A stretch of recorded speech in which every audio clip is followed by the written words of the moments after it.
Time and time again, Marvel Studios has proven they know how to hit us right in the feels with their films. But today, we're not going to be talking about the scenes which made rain fall from our face. What is this strange salty liquid? But rather those that left our hearts pounding. We'll go over some of the most incredible battles in the history of the MCU that we couldn't have been more excited for at the time. When Steve Rogers and Tony Stark teamed up in the Avengers, it became clear the two had some serious ideological differences between them. But as soon as they defeated an invading army of aliens together, it seemed like they were on the fast track to friendship. Sometimes it just takes a sky full of aliens to really bring people together. Everyone knows that Captain America's best friend is Bucky Barnes, but he seriously put that friendship to the test after getting brainwashed and turned into the Winter Soldier. Sure, Steve wasn't willing to give up his pal Bucky, which put him in an awkward situation with his new friend Tony, since the Winter Soldier had assassinated his parents. Awkward! Tony's feelings of hurt and betrayal were palpable, and watching these two Avengers duke it out with one another was hard to watch. Not that we didn't rewatch it over and over and over again, but still, you know what we mean. Superhero fans are always coming up with superhero matchups and wondering who would beat who in a fight. Thor and Hulk have been long considered two of the strongest characters in the MCU, so it's not surprising that many people have wondered who'd emerge victorious in a brawl between them. Well, Thor Ragnarok pretty much answered that question for us in one of the most epic battles ever. It was the fight we didn't know we wanted until we saw Thor gleefully greet his old friend, who wanted nothing more than to pummel him into oblivion. Good times. Not only did we get to see Hulk and Thor battle one another in the Grandmaster's arena, but we finally got to see Hulk wearing something besides a pair of shredded pants. This fight was truly a momentous MCU occasion, and we all know Thor was totally robbed of his rightful victory. Marvel Studios has been teasing us with their version of the Infinity Gauntlet comic book storyline since we first spotted a gauntlet in Odin's vault in the movie Thor.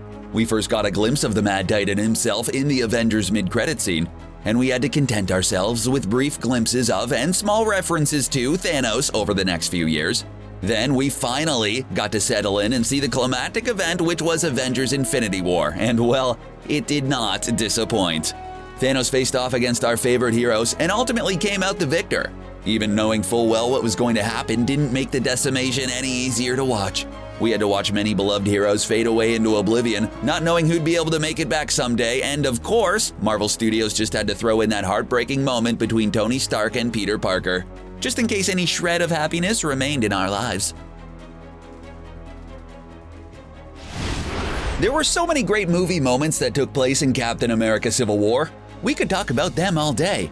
We mentioned the emotional battle between Iron Man and Captain America earlier, but there's another iconic scene from this film we just have to talk about. We love seeing tons of our favorite heroes together on the big screen, even if they're all gathered together in order to fight one another. Of course, we had veteran members of the Avengers taking part in this historic battle, but there were also some newcomers who kind of stole the show. There was Ant-Man, who we now know would do anything for Captain America, and Spider-Man, who was desperate for Tony Stark's approval. All of these different personalities and superheroes culminated in one incredible fight and some much-needed moments of levity in a very emotional movie. Long before Thanos gathered them up to stick them in his Infinity Gauntlet, the Infinity Stones had a long history in the MCU, and just to make things even more confusing, they often went by various aliases, including the Orb. We learned about this ultra-powerful item in Guardians of the Galaxy, and that it actually contained the Power Stone. We also learned Ronan the Accuser desperately wanted to obtain it, and that just wouldn't have been good for anyone. Just look at that guy's face, ew. By the end of the movie, we'd seen exciting spaceship battles, new friendships formed, and suffered the loss of our dear Groot, so seeing Star-Lord get the Power Stone and defeat Ronan was an immensely satisfying and poignant moment. Okay, we really enjoyed the dancing too. Not only was it an epic defeat, but it also hinted at Star-Lord's true origins, leaving us all the more eager to see the sequel. The late great Stan Lee claims that, when he created the character of Tony Stark, he sought to make an unlikable person likable. Could he create a womanizing billionaire who made a fortune profiteering from war and conflict, and make audiences actually care about him? Of course, now we know the answer to that is a resounding yes, but Marvel Studios really had their work cut out for them when they created the movie Iron Man. They were convinced the Incredible Hulk was going to be their big hit, since non-comic book fans were more familiar with the character. But soon audiences came to love Tony Stark, and the cave scene from Iron Man is a big reason why. He learns the error of his ways, in pretty mumuch the most dangerous way possible, after being nearly killed by shrapnel and taken prisoner. Yet despite this, he manages to cobble together a super suit and escape the cave, saying farewell to an ally and growing as a character in the process. Many villains in the MCU simply lack enough backstory and character development to make them relatable or compelling. Adrian Toomes didn't have this problem when he was introduced in Spider-Man Homecoming. Here was a hard-working guy who was just trying to provide for his family and his employees when he was impacted by circumstances outside of his control. Yes, he chose a life of crime, but his motivations were understandable, and we couldn't even hate him too much when he ruined Peter Parker's homecoming dance. Spider-Man took off after the Vulture, and there was a heartbreaking scene where he was trapped under a pile of rubble screaming for help. After that, there was an intense battle between Spider-Man and the Vulture, and in the end, Spider-Man ended up saving his life. Considering that the Vulture knows his identity, this was a huge risk, but also showed that Peter had grown into a true hero. We know it's hard to think about any other movies other than Avengers Infinity War and Avengers Endgame right now, but let's not forget where we all started, folks. When the Avengers hit theaters in 2012, it was a huge deal for many reasons. We got to see the Avengers assemble, Loki come back, and we learned there was an even larger threat lurking out there in the MCU. Of course, there was also a huge over-the-top battle scene we just can't get enough of. The Battle of New York had everything: sarcastic quips, Hulk smashing Loki into the ground, surly heroes risking their lives to help others, and an unfathomable amount of collateral damage. This major MCU event raised the stakes and let our heroes and audiences know just how crazy things could get. It also set the stage for other Marvel movies, including Age of Ultron and Spider-Man Homecoming. There are many reasons Black Panther was a great movie and a box office hit. One of the most notable was the main villain, Erik Killmonger. He had a tragic backstory which made us feel sympathy towards him, and that wasn't even the most interesting thing about him. Unlike many villains who are out for personal gain, Killmonger wanted the right thing, to help his people. However, he went about it in the wrong way by promoting violence and trying to start an all-out war.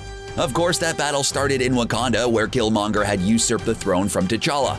Because Killmonger did have some good ideas, he found support with those who had once counted themselves among T'Challa's allies. This fight had tons of skilled warriors, advanced weaponry, and even some rhinos running around. It was an intense battle, and even though Killmonger ultimately lost, T'Challa realized he had some good points, even if he went about them the wrong way. It's safe to say Thor has gone through some traumatic events during his time in the MCU. His father Odin raised him to one day sit on the throne of Asgard, and we've seen time and time again how Thor cares for his people, but some problems are so insurmountable that even the God of Thunder can't do anything but burn the place down. And we do mean that quite literally. In Thor Ragnarok, it seemed like the destruction of Asgard was a worst-case scenario, but Thor soon realized it was the only way to defeat his ultra-powerful estranged sister Hela.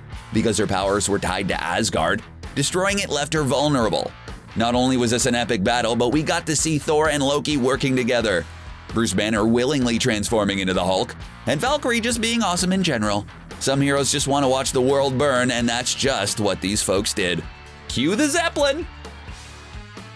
Growing up, Peter Quill struggled with not knowing his father, and even pictured celebrity David Hasselhoff as his dad. But soon the lack of a father became the last of his problems, as he was abducted by aliens and forced to live amongst the Ravengers. It turns out that his mother, Meredith Quill, wasn't crazy when she said she had fallen in love with someone from outer space, although she was definitely wrong about the angel part. In Guardians of the Galaxy Volume 2, Peter finally got to meet his father, but it wasn't exactly what he was expecting. Not only did Ego turn out to be kind of a jerk, but he also admitted to being responsible for the tumor which claimed the life of Peter's mother. He admitted to caring about her so much that he inflicted her with a terminal condition so she couldn't distract him from his true purpose. We know, what a great guy. The ensuing battle between Star-Lord and Ego was epic, and perhaps best of all, it helped Peter realize who his real dad was. Being a hero in the Marvel Cinematic Universe definitely has its ups and downs, especially when you're trapped in an elevator. In Captain America: The Winter Soldier, one of the best moments happened in a remarkably confined space. We all know being in an elevator can be awkward, but all the more so when everyone seems to have their hands on their weapons. Anticipation was at an all-time high before the action really got started, and just when there's practically no room to move, Steve Rogers casually asks his fellow elevator passengers if anyone wants to get out before he brutally defeats them. Okay, he didn't actually say that last part, but we all know what he meant. Despite being short on elbow room, Captain America was able to take down an entire elevator full of enemies. Suddenly, having to take the stairs doesn't seem all that bad. There are many ways to defeat an enemy, but most of our heroes seem to prefer using their fists. Doctor Strange is a much more subtle hero who uses the mystical arts to his advantage whenever possible. He learned how to use the Time Stone, and despite being chastised by Wong, we're kinda glad he did, since he ended up saving the world with it. Taking on the entity of Dormammu is no small undertaking, but thankfully Doctor Strange had plenty of tools in his arsenal. There's his brilliant mind, his plethora of powerful magical items, an Infinity Stone, and of course, his charming presence. Gotta love Benedict. It's the last of these things which really helped him out the most when dealing with the dreaded Dormammu. Basically, he just had to trap him in a time loop and convince him that nothing could be worse than spending eternity alone with him. We've had relationships like that before, and we don't blame Dormammu for packing up and leaving. As much as we love them, many superhero stories follow a rather predictable format. A character starts out weak, goes through some tough times, and emerges all the stronger for it. But Captain Marvel put an interesting twist on this narrative by featuring a character who was already supremely powerful and had to learn to embrace this about herself. Yon-Rogg presented himself as a friend, but it was pretty clear to outsiders something insidious was going on. He sparred with Captain Marvel, telling her to repress her emotions and not rely on her incredible superpowers. Of course, once she realized that he was just trying to keep her down, she proceeded to take down the Kree who opposed her and faced off against her former mentor. Instead of pummeling him into oblivion, she simply told him he wasn't worth her time and she didn't have to prove anything to anyone. Everyone knows that Steve Rogers and Bucky Barnes are pretty much the definitions of friendship goals. They've always been there for one another, and initially, Bucky was the more successful and powerful of the two. When Steve received the super soldier serum and this dynamic was reversed, the two best pals still managed to stay close. After all they've been through together, Steve refused to let a little thing like brainwashing stand in the way of their friendship. In Captain America: The Winter Soldier, these two friends faced off, and Cap simply refused to fight against his old friend. Sometimes you can save the day by punching, but other times, the best thing you can do is refuse to engage. Captain America fought fire with peace, and it was a touching moment that helped Bucky find his way back to his old self. Many people consider Erik Killmonger from Black Panther to be one of the greatest MCU villains, and it's easy to see why. He was a man of conviction, and even T'Challa came around to his viewpoint by the end of the movie. Although their means and motivations were different, T'Challa and Killmonger did have a lot in common, which made the conflict between them compelling. But while T'Challa was surrounded by love and loyalty, Killmonger had grown up alone, and his father was killed by T'Chaka. Fans were devastated to realize Killmonger didn't survive the movie, but his final scene was immensely powerful.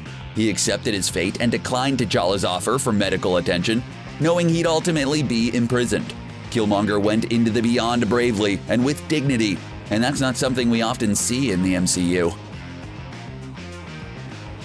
Ant-Man might be known for being one of the funniest heroes around, but that doesn't mean he doesn't get his fair share of dramatic moments. The movie Ant-Man had some surprisingly poignant moments, including when Scott Lang realized it's next to impossible to catch a break as an out-of-work felon with a prison record.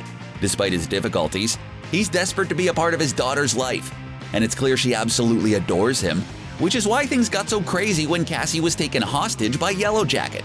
Finding out your father is a superhero is pretty awesome, but less so when the discovery comes because you're being attacked by one of his enemies. Not only did Cassie's involvement mean the stakes were high during this battle, but her room also provided a great backdrop for the ensuing fight. Some enemies are terrifying because of their sheer strength, but Hydra strikes through more insidious means. They managed to infiltrate the highest level of S.H.I.E.L.D. and posed quite a problem for our heroes and the career of Nick Fury. In Avengers Age of Ultron, the Avengers went after Loki's scepter, containing the Mind Stone. Pursuing an Infinity Stone is never easy, nor is it one of the safest activities you can engage in. But you can imagine the difficulties our heroes encountered when taking on Wolfgang von Strucker's Hydra Cell. The final battle of the war on Hydra was an epic moment that did not disappoint. Although Age of Ultron is generally considered the weakest entry in the Avengers franchise, it does have some awesome moments, including the assault on Hydra. There are some villains who exist simply to be the evil counterpart to a beloved hero. Red Skull is one of those villains, and he was designed to provide a contrast to the virtuous and patriotic Captain America. In Captain America: The First Avenger, we learned the origin of the Red Skull and saw him go from a run-of-the-mill Nazi to having a face even Adolf Hitler couldn't love. Although he got a dose of the super soldier serum, Let's just say it wasn't quite perfected yet, and eventually he goes up against Captain America, who received the perfected super soldier serum and is now super strong, and also incredibly handsome, just to add insult to injury. Seeing those two characters fight against one another in their final confrontation was amazing, and all the more meaningful knowing that either of their lives would never be the same as a result. Captain America ended up getting frozen in the ocean for decades, until he could be found and revived, and the Red Skull, well, he learned the hard way not to touch Infinity Stones. Tony Stark is good at many things, but generally thinking through the ramifications of his actions isn't one of them. Some people even consider him a villain because of the unintended consequences of his actions throughout the MCU history. But we're going to be talking about one of the moments when Tony actually thought ahead and it didn't turn out terribly.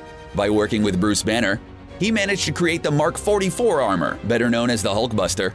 It's designed for the express purpose of taking down the Incredible Hulk, if he manages to get out of control, which he so often does.